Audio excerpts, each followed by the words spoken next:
real estate in Vegas. I'm your host, Bridget Magnus, and this is the Vegas Video Network. Major thanks to those of you who are watching on the Vegas Video Network, those of you who have tuned on through iTunes, Ishkabibli, YouTube, Roku, and those of you who are listening on the radio at KSHP 1400 AM.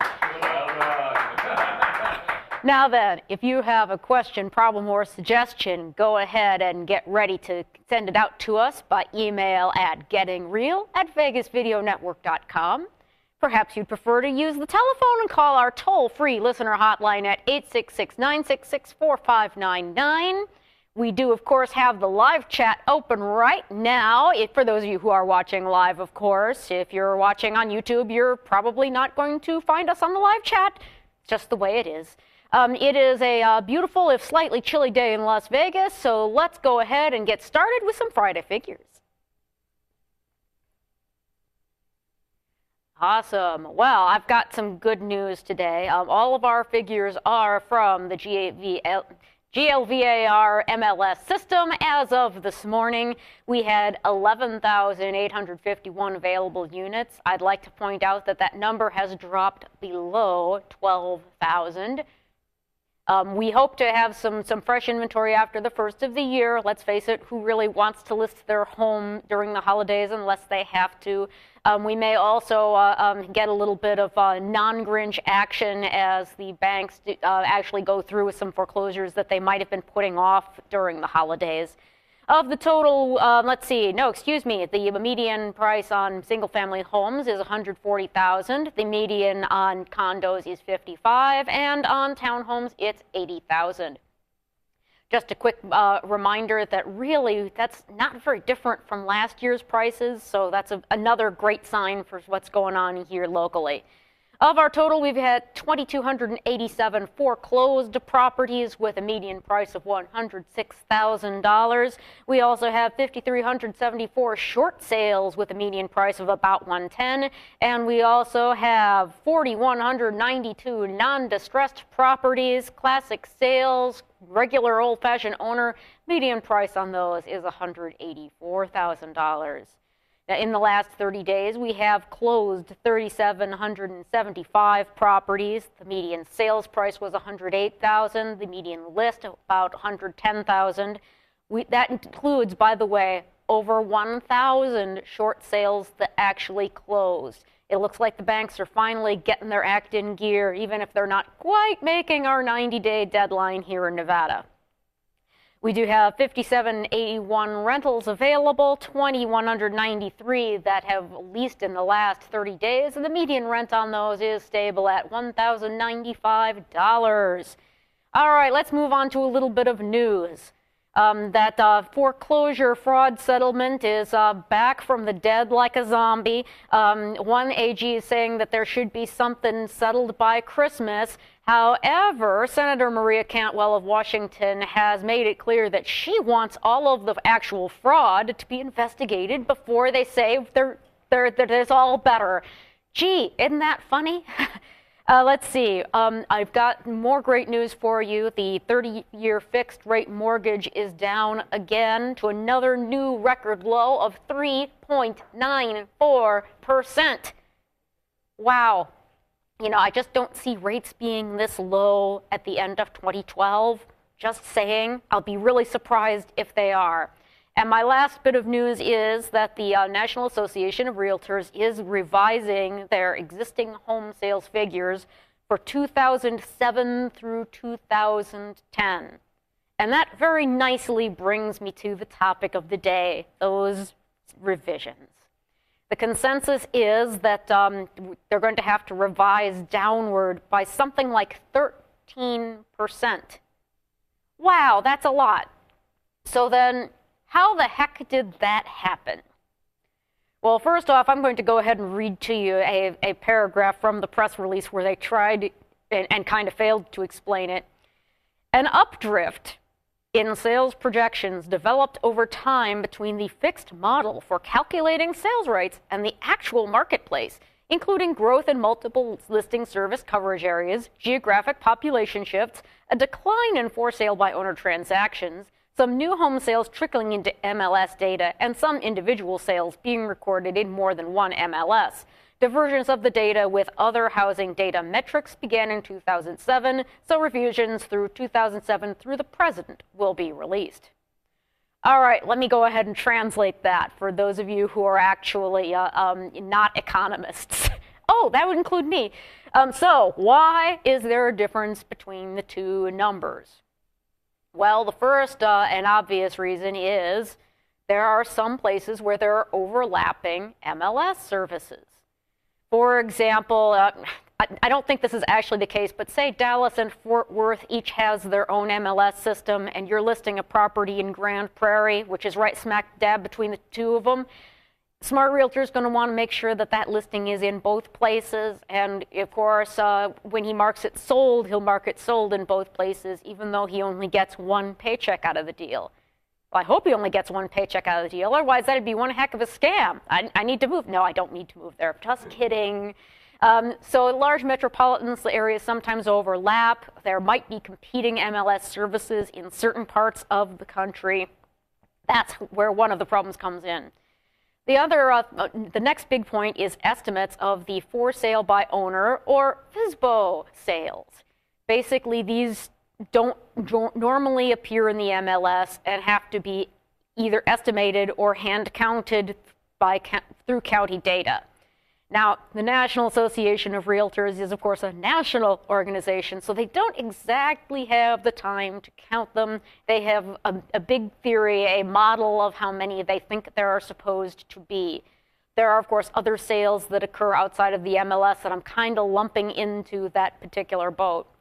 And the other big culprit is that some builders are putting new homes into the MLS to get them greater exposure. That's great. It's not a problem. But in this case, it appears that some of those properties are not only being counted as existing home sales through the MLS, but also in the reported new home sales data. So they got double counted. Wow, it's a hard way to come up with 13%, but there you have it. Now, I'd like to go ahead and reassure you about why this does not affect my numbers, why that 3,700 some odd properties we've had sold in the last 30 days has nothing to do with this downward revision and why I'm not downwardly revising anything. First off, Las Vegas does only have one MLS system. There is no overlapping system. There is no competing system.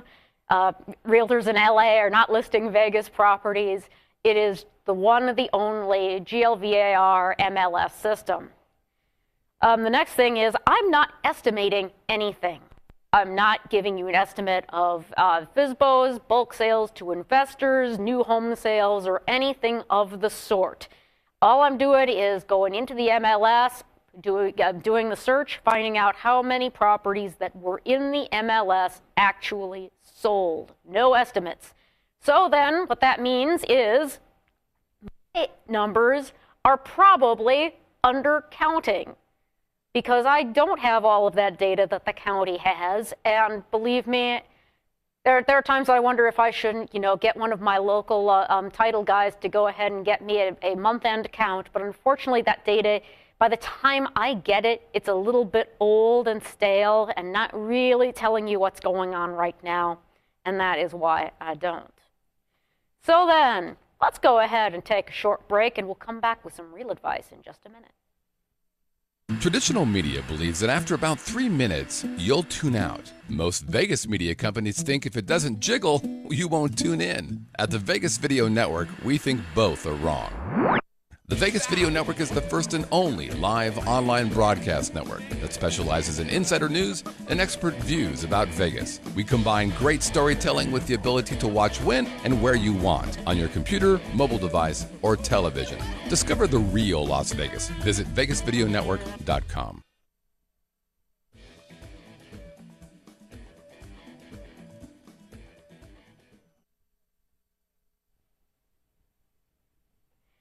All right, today's real advice topic is a little unusual for me, if not downright epicycloidal. We're going to be talking about something political, sort of. What I'd like to talk about is the Occupy Our Homes movement. Now, their official mission statement says that they want to stop wrongful foreclosures and evictions. That's a very good thing. I think if you've watched my show more than once or twice, you know that I'm rather critical of the banks when it comes to wrongful foreclosure fraud, illegal foreclosures, and in fact, going all the way back to the beginning of the problem with the mortgage fraud that brought us to the problem in the first place. I do emphatically support keeping people in their homes when fraud is involved, and that is one of the two big things that this movement is trying to do. Fine, I support that as far as it goes. However, there's a couple of problems with it. The first is basically a December problem. I kind of hinted at it when I did the figures. Scrooged! The banks are not foreclosing and evicting people during the holidays if they can possibly avoid it. It's bad publicity. You don't want Channel 8 out in front of that house talking to some homeowner about how boo-hoo, they just got their eviction notice and they have to be out on the 22nd of December, and what on earth will we do about Christmas for the kids? No, they want to avoid that mess. Nobody wants that to be their publicity during the holidays. So this is the right time of year to bring attention to the problem of people being evicted, put on the streets in December. Oh, the horror! But this is the wrong time of year to do anything about it. You're addressing a problem that's not yet a problem. Now, here's where we kind of get down to brass tacks a little bit. I was digging around their website, and they say, not only do we have thousands of people without homes, we have thousands of homes without people. Boarded up houses are sitting empty, increasing crime, lowering the value of other homes in the neighborhood, and erasing the wealth that lifts families into the middle class. All right, I'm going to leave off the rhetoric about the middle class here and address the problem that, yes, okay, boarded up houses are ugly, they attract crime, etc., and whatnot. That much is true. Here's where we're going off the rails. Takeover of foreclosed homes. It sounds like a win-win situation. You take these people who don't have homes and you put them in homes that don't have people, and my goodness gracious, we've solved poverty by fall. No, we haven't. We have not. This is a problem, and I'm going to tell you why. First off, just because a house is vacant doesn't mean it's foreclosed.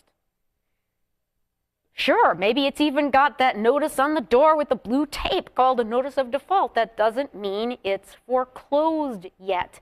It doesn't even mean it's necessarily going to foreclose yet. So you've already got a huge problem just identifying which homes are both vacant and foreclosed, and it is harder than you'd think. Second problem is that trespassing is a crime. Now, this sounds brutally obvious, which is why I'm just going to go ahead and make sure that you understand that if you do trespass into a foreclosed home, you can be arrested. This does also, let's say you go ahead, you occupy a vacant home. Now that home is going to be harder to sell. And I'm not just saying this because it makes my job more difficult. I'm saying this because it means it's going to be harder to get a normal, regular, mortgage-paying person into that property, someone who will fix it up, someone who will live there, someone who will help erase the problem of foreclosures in that neighborhood. So you're actually slowing down the process of getting back to normal by occupying these homes. And finally, the last big problem is hazardous conditions. And I put an exclamation point on the end of this because you could be putting your health and life at risk by occupying these homes. Oh, Bridget, you're exaggerating. No, I'm not. We're talking about mold. We're talking about asbestos, unsafe electrical systems. We're talking about unsafe heating systems. Just, oh, you go to sleep and the carbon monoxide kills you in the middle of the night. Oh, that wasn't such a good idea, was it now? Plumbing problems, roofs that might fall on you, floors that might fall from under you. These days, let's face it, if a foreclosed home is not available, you should be asking yourself why. Yeah, that's a tough question. Why is that home not on the market? Oh, could it be that the roof is getting ready to fall down? I don't know. Could be. All right, so then, brief summary of that. Occupy our homes. Yes, fine. Do what you can to keep people in their homes when you think they've been foreclosed on wrongfully. But for goodness sakes, don't get all vigilante and start occupying homes that aren't yours. All right, then, I sure would like to thank everybody for tuning in today. Let's see. Go ahead and continue sending your questions, problems, and suggestions to us by email at gettingreal@vegasvideonetwork.com. Don't forget, you can also call the toll-free listener hotline at 866-966-4599. If you have a personal real estate issue that requires my help, or you want to see the full version of the Friday Figures, you can find my contact information and much more at bridgetmagnus.com. Drive safely this weekend. Stay warm. It is a little chilly in Las Vegas. We will see you next week. Traditional media believes that after about 3 minutes, you'll